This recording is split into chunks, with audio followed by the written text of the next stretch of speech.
First we'll go over the G-tube flushing. We don't actually have a G-tube here to show you, but they're very similar to a Foley catheter. Have you all worked with Foley catheters before? Mm-hmm. Okay, so it's the Foley catheter, and then we usually use 30 to 50 cc's, and it does not need to be sterile water, so you could reuse this over and over again. And you would, of course, wash your hands, and if you care to, wear gloves. Everybody's thinking they need to wear gloves. I'm kind of old school, so if I absolutely don't have to, I really don't like to, but you didn't hear me say that. And so you would just unclamp the G-tube. Maybe you want to help me and tell me. From what I remember, check for residual. Okay. And then if there's not, then you do your flush of 30 to 50 first. Are we just cleaning or are we feeding? Or we could be doing either. so for the feeding, then once you flush it, then you feed and then flush it again. Or medication's the same thing. Okay. And then clamp it. Yeah, of course, clamp it back. Okay. So, This is for G2? pardon me? It's G2. Mm-hmm. Yes, this is for a G-tube. Actually, if you want to know the truth, this is not the right tip. We need a longer tip that's kind of in a cone shaped, because this will just squirt all over the place. But this is what the syringe looks like. The tip is just a little bit different. So what do you think would happen if you push this in and you felt some resistance? There's something clogging it. Okay, so then what would you do? Try and pull out, see what's in there. Okay, and then if you push it again and you would still be getting some resistance? Help, nurse, help! Call the nurse. I'm not doing anything anymore. Okay. Yeah, you Good. get in trouble. If you're not if sure, you're doing if it you're right. not sure. And the reason that the main reason that we would flush a G-tube would be, what do you think? Clean it. To clean it, and why would it get dirty? I'm a very much a why person. I have to see things very clearly in my You head. get an So infection in there. that could be one reason. The feeding tube liquid, or whatever they're giving in the enteral feeding, can get stuck to the inside over time, and you don't want that to collect bacteria, and you don't want it to get so stuck in there, so that would be why we would be flushing. Any questions on that? Pretty simple, I guess. Okay. And this all sterile stuff in here this is for catheter flush, I think, but we're not going to do that today. I have a question. We are CNA right now, no? And I need to know, for example, I have a G2. Mm-hmm. Sometimes it's have some infection around The because site? of bacteria. Yes, in the site. Mm-hmm. We don't have authorization for clean that. Yes, Oh, well, this is not a... because go ahead. yes, because they in the facility, before work in the facility, and they say this is for LBN because we don't have a authorization license or something like that. I don't know. Okay, well, what I would say is if this is a brand new G-tube insertion, the patient's had it, say, within the past couple of months, and you notice that there's a problem, I would have the nurse give you permission, or ask the doctor, or ask the nurse to ask the doctor, like, who would be doing that. If it's a G-tube that's been in somebody for a really long time, usually it's well healed, it's not red, it's not draining, then what you can do is just pretty much, it's not a sterile area. You can just clean it with soap and water. Okay. And a lot of times people don't even wear dressings. Oh, I did see those dressings here. I opened one of these. In the beginning, when they first have it, they have the Yeah.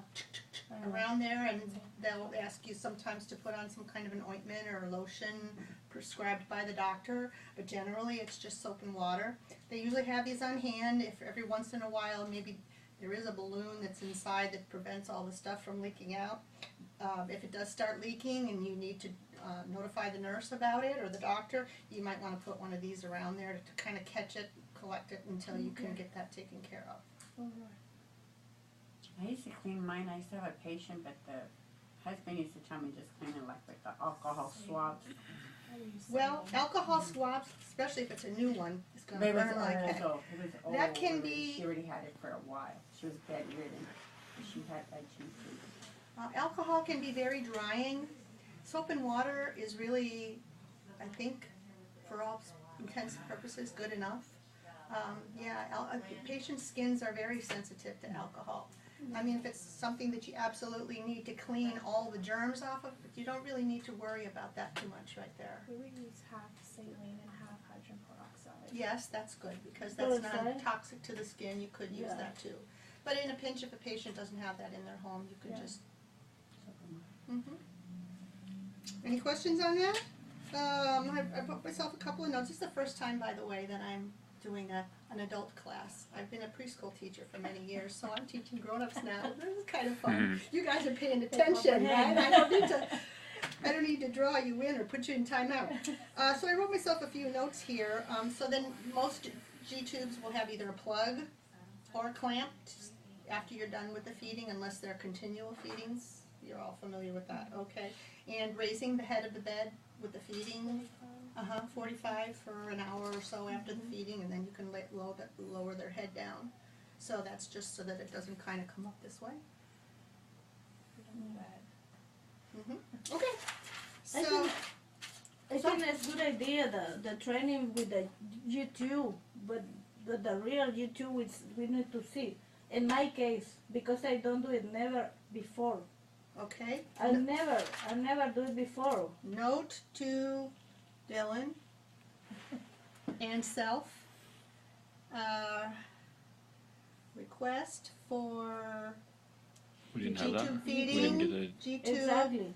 feeding procedure.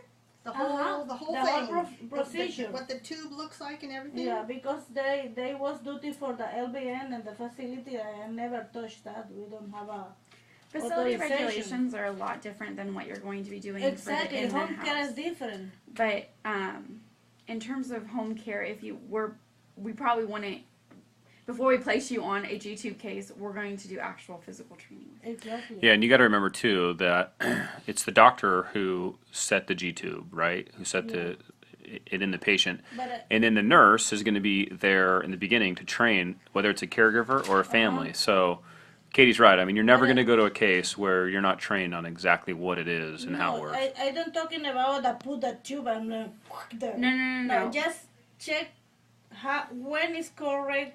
And Emma, that's what we're saying is that when we place you on a case in the home, we are going to be training you on how to hook the tube up to the G-tube site, okay? Okay. What time the feedings are supposed to happen and all those Okay. things. If it's a brand new G-tube, it's very rare that we're even going to be touching it because there's going to be a nurse involved. It's usually when the patient has, the reason why we're talking about the G-tube right now is because we've had clients that have had G-tubes in the past that they're not actually using anymore. They've developed the strength back in their esophagus to go ahead and start swallowing again. So, and eating food by mouth at this point. But they still have the site. And a lot of doctors keep it there because just in case this happens again. So they don't have to go through the re-trauma of doing it all over again. Okay. And I don't even know if it can be done twice. But Yeah. that's why. So the flushing, even when it's not being used, you still have to clean it. You still have to flush it. You still have to do all these things. And you probably would be flushing it more often if it was being used intermittently than if it was on a continual drip from a bag. Okay. But please don't ever do anything that you feel uncomfortable, that you don't absolutely are not sure that you know every little in and out of what you should do. Don't be afraid to tell anybody, I really need help with this, or I need a review or something like that. Okay, perfect. You'll much more respected for asking questions than for taking it upon yourself to do Yeah. something that you're not sure about. All right. Okay, so we'll move on to the urinary drainage bag. Who hasn't seen one of these gross things? So there is a catheter attached to the end of this, yes, that goes into the patient. Okay, so let's just talk about the urine that's going to be in here first of all. You're all familiar with this, you two? Okay, so the measurements on here, my experience is that they're not really accurate. If you really need to have very accurate readings, usually we have one of these things called a graduate cylinder or the hat. Because, if you hold this up there and you squeeze this, it'll go down. If you let go, have you had that experience? Yeah. So this is not the most accurate reading. For ballpark, it's okay. So, sorry, were you going to say something? Okay. So let's just talk real quick about the urine that's in here first. You're going to make some observations about the urine. What? Anything else? It's not cloudy. Pardon me, yes, cloudy, that's right. Which would, we call that a clarity, I suppose, clear or not clear. Smell, very good. Some people pass kidney stones in those bags. Okay, so you're gonna watch for I that as haven't well. seen that. I'm sorry? I haven't seen that. Well, they're usually little itty bitty teeny, Really little small. tiny rocks, and sometimes the patients will let you know, oh my gosh, I feel it Back coming. pain, yeah. So, okay, Yeah. that's pretty much all what I have. So the things that would be abnormal would be, the opposite would be cloudy, stones, sediment, they call it sediment, little floating things in here sometimes. Blood. Blood, Blood, pink yeah. or red, even pink is something to be reported. Yeah. How about really, really dark urine, almost a brown? Amber. What does that mean? Infection, maybe? It could be Dehydration. Dehydration means that they need to get more fluids if they're Some- allowed, unless Some they're kind on of food. some kind of food. Yeah. Well, you might get the smell of asparagus if you. Just some kind of food. For example, the oh my gosh, what is the name? The red one. Pomegranate fruit. No, it's for salad. It's, Tomato? no, it's Changes the beet. beets. Changes the color of the urine. It's red. Changes the color of the urine. Yeah. I've That's never a, heard of that. that's a new one. I mean, shoot, anything's possible, but more than likely, it's probably something Or some worse. medication too. Medications can't, that's fit, ooh, I better write that down, thank you, yes, yes, yes. Medications can do that, it can change it blue, it can change it also pink, if it's Pink special, and especially if orange. it's a, especially if it's a, medication for a urinary tract infection, right? Yeah, it's like this color. So that could be that patient's normal because of the medication, but you still wanna note that, you still wanna make a notation of that, okay? And then there may be some complaints from the resident that might indicate a problem, which might be they might start feeling a pressure in the lower bladder, even though there's urine coming out of here. If they feel pressure down here, what do you think that means? Then it could mean there's something. Pinch, cords pinch, maybe? It could be the The catheter is kinked it's like not this, working. or it's compressed like this, or what else could it mean? Isn't it time when you have to change it? Put a new one in there? Yes, and I don't really know exactly what the procedure is for that. How often is usually dictated by the facility. I think it used to be like once a month. Like nurse LVN used to come in, Livingston used to come in and change it on my patient. Once a month. The tubing, Uh-huh. they changed the tubing and used to wash it and rinse I it think out. they really. even now change the catheters. I think it's every more so often. often. More Because- often. Yes. So Yeah, mine's once a been a month. while since I was with The, her. the bladder infections, I mean, especially in the elderly, are just so Crazy. rampant. Yeah, that's the number I one. don't know how often, but it's more often than once a month. I think so. I think it's once a month, yeah. Okay, so well, if they're feeling pressure in the bladder or abdominal pain, that could mean that it is backing up in there, and even though you do see urine in here, maybe if it's not a kink, it could still be not draining properly. Maybe the end tip of the catheter could be in a position, if the patient's laying this way and the end tip of the catheter in the bladder is up here, it's not going to drain the urine. So you can reposition them and maybe that will help it come out. So they may, if they complain of the feeling of pressure or some abdominal pain, another thing to want to look at for is some discharge or bleeding at the catheter insertion site. We call that the meatus. Have you heard that term before? If there's blood coming out of there, if they complain of itching, burning, could mean an infection again. Could mean just that it's irritating. Maybe the catheter is being moved up and down, and you need to secure it better with enough slack to allow for the patient to move. Okay. Emptying the drainage bag, which is really all I was supposed to talk about. No, that's It's perfect. Getting carried away. What's the first thing we're going to do before we empty the drainage bag? No? Close. That's number 2. What's number 1? Yes. Watch. Yes. What is it? That's probably number 1 in just about anything I'm going to ask, or anything anybody will ever ask you. That's always a safe answer. Wash your hands. You'll never go wrong with answering that first. Second would be to put on gloves. Again, That's for your own protection. It's really not gonna protect the patient, but it's for your own protection. You could do that. Okay, so we're gonna pull this out of here, and this is where the urine is gonna be coming out. Oh, this is a new fancy one. I'm not familiar with this. But anyway, we don't wanna touch this to anything. We don't wanna touch this to the inside of what we're draining it into, the hat or the cylinder. You don't wanna touch it to the floor. You don't wanna touch this with your finger, because that's where the cootie bugs go in, right? And go up, up, up, up, up, up, up, up, up, all the way up. This is, Bacteria yes. contamination. This is the clamp, so you're gonna wanna, first you're gonna get your container, then you're gonna hold this over the container after you put your gloves. This is the last thing you're gonna do when you make sure your aiming is good, okay? Do not touch the inside of the receptacle or the hat. And what else? This little contraption here, okay, then we're gonna put this back in here. Try not to touch the outside of the bag with this. We're gonna try and get it right in this little clean spot in here. Okay, and then this should never be disconnected by you from the patient's catheter itself. This is a sterile point, and this needs to be done by a licensed person. And who knows what this is? This is for time. Do you know what this is? The rubber band? Connects to like a bed or something, right? Uh-huh. This To is the the patient. clothes or the- You're gonna connect it to their pajamas or whatever, so that they can, usually we move it up a little higher. I'm not used to seeing that used. I haven't seen one of Sometimes they just It's use for tape. time. But I'm used to seeing tape. And they just put it in exit, Uh-huh. crisscross it, you can do that.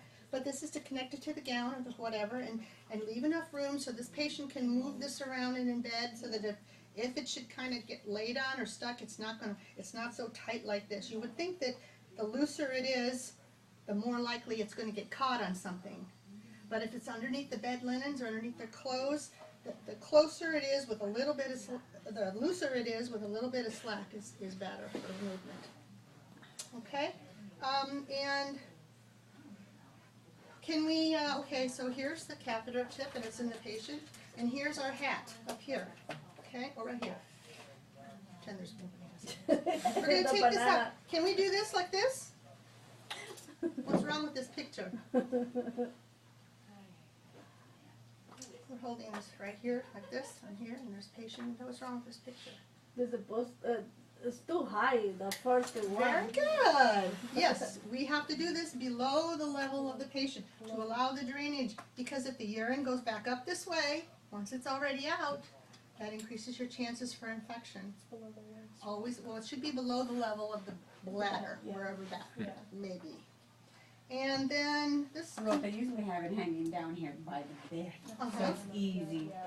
There shouldn't be no reason to let's get say, it. oh, I got a bad back, and this patient's got 1,000 cc's like of urine in here, and I just don't want to really do it down here, and there's a bedside table. I'm just going to pick this up and put it here and just go like this, and then I won't have to bend over.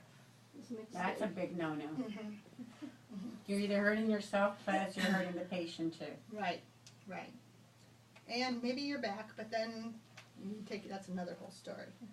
Okay, and one last thing that they always talk about, this thing, you know what this is? This little, This are tight in the bed. And do we tie it, can we hook it to the side rail right here? Yeah, but there's Or do we- don't have a side No, not bed. Not to the right. But not to the rail. rain, not where you're gonna pull it down, no. Because what might happen? Cause you're gonna pull and it's gonna, or probably open up. Pull Yeah, the pull patient. out. So always to the bed frame, not to the side rail? Mhm. Okay, Yeah. I think that's about it. Any questions? Leaking, any leaking that you ever, either this, if this is leaking, drip, drip, drip, drip out of here, maybe the clamp is not tight enough, you need a new clamp. Leaking from where the catheter goes in, leaking from here, maybe in here, this connection is not tight, any kind of leaking needs to be reported right away. Yeah, when it's leaking in the perineal area, we call immediately. Yes, Yes. we report. Well, it's not an emergency. I mean, if the nurse is in the middle, I would let her know as soon as possible. You don't want that drip, that Yeah, you urine to don't be touch. underneath the patient on their skin, irritating their skin. But we can touch. Well, you can, We don't have authorization for toilet. no, but you can put a towel down there. No, But not the, I wouldn't not a touch. catheter. No, not the catheter, no. Okay, any questions on that? Guys know a lot already. Okay, and the last one, here, I'll just hand you this. These are just, hopefully this is what I said. Urinary drainage bag. And then on this next page, we pretty much did all that. I hope I got all of those. And the next one is the colostomy. So, how much do you know about colostomy bags? Nothing? What? Lots? I haven't worked with them, like, personally. I haven't, like, with a Ever? patient. In school, yeah, but Okay. There are different colostomy ways. Okay, there are. I've seen it in patients, people, but I never use one. That's when they do their poop. Okay, so we should probably start from scratch on this, pretty much. Yes? Okay.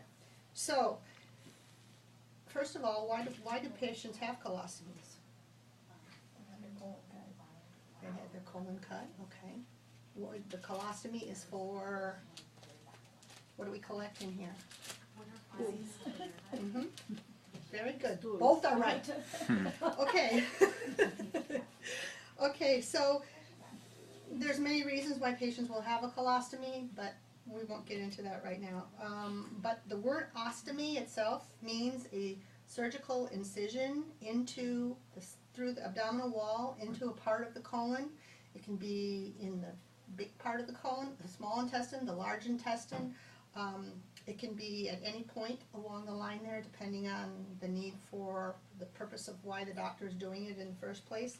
So any cut in here is called a ostomy. Most common is the colostomy because it's with the colon, C-O-L, colostomy, colon.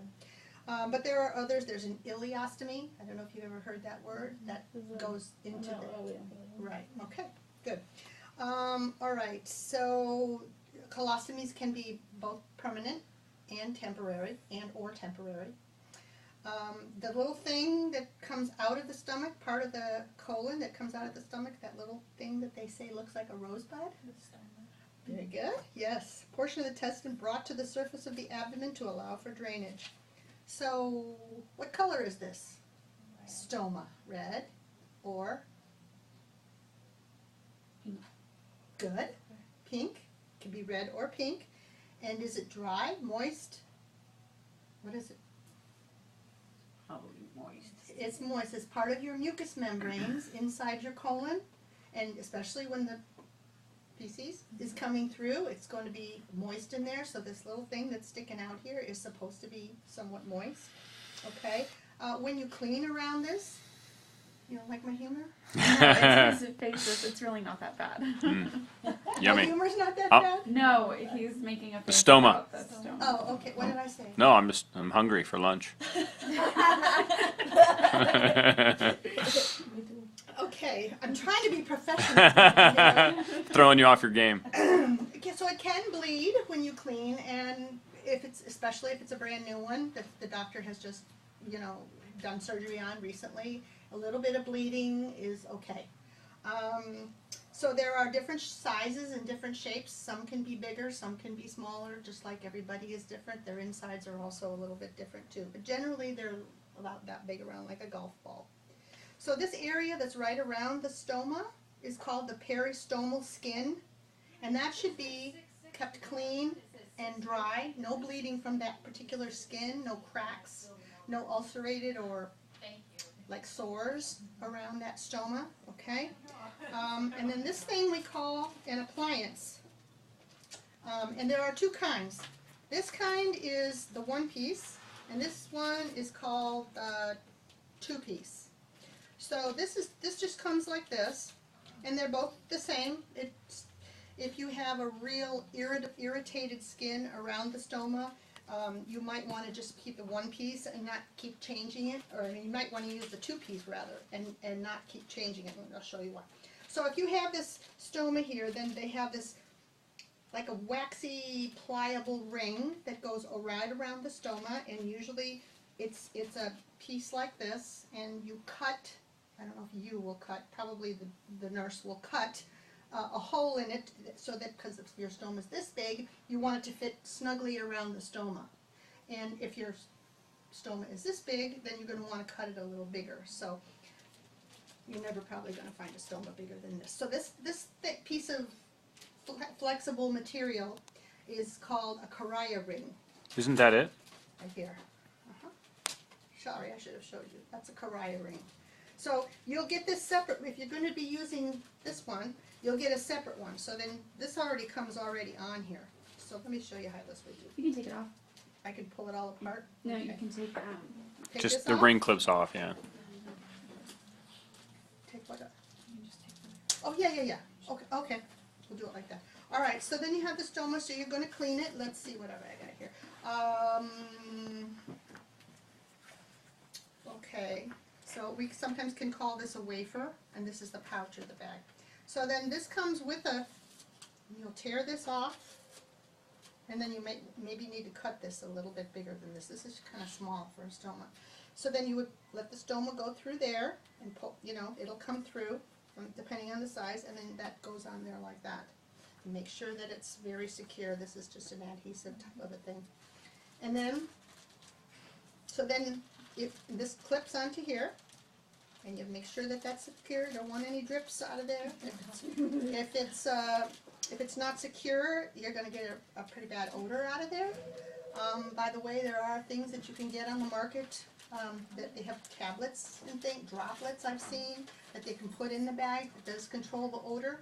I don't think that has to be ordered by a doctor per se, but it just depends on the patient's preference. So then this will clip onto here, and then once this is clipped onto here, you don't need to take this off. What your job basically is going to be is this is going to be rolled up, and it should have a clamp, which this doesn't, and it goes on here, and then the patient will wear this. And then you'll get different stool coming out of here. You'll get different colors depending on whether or not there's blood. It could be light or dark brown depending on what they eat, just like our stools are.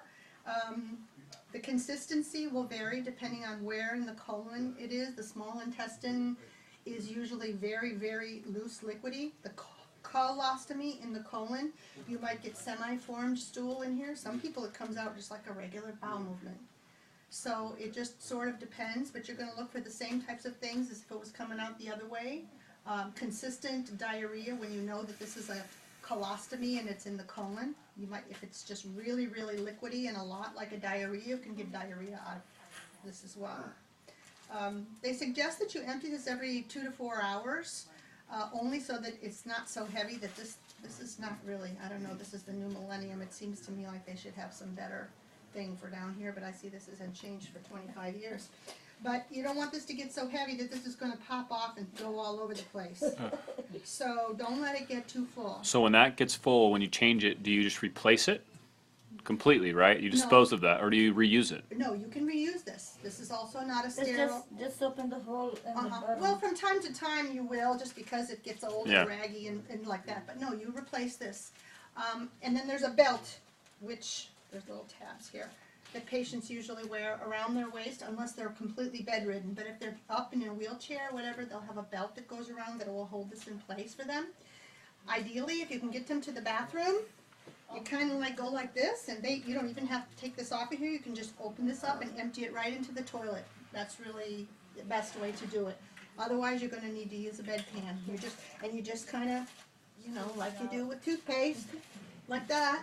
And and then maybe this is, I don't know, I didn't really research this, but I would say once a day, más o menos, I would take this off and put a dressing on top of the stoma, like this, and go run to the bathroom and rinse this out. I was gonna ask that. Do we rinse that thing out again? Yeah, That's and you kinda- definitely want to wear gloves. This is not an option. You definitely want to wear gloves with that.